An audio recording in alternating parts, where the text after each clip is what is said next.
How to customize the home screen layout on Redmi Note 7. Let's make your phone look just the way you want.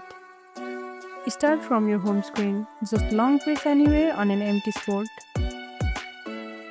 Boom! You will see options like wallpapers, widgets, and settings. Now tap on the settings icon below. This opens the home screen settings.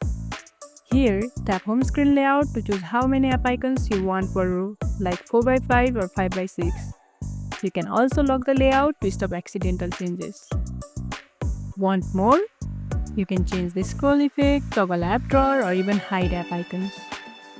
You can tap wallpapers to pick a fresh new look, use system wallpapers or your own photos.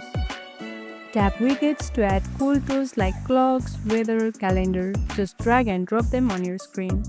And that's it. Your Redmi Note 7 home screen is now totally you. Which widget or wallpaper do you love the most? If you found this tutorial helpful, don't forget to like this video, subscribe and tap the bell icon so you never miss an update. See you in the next one.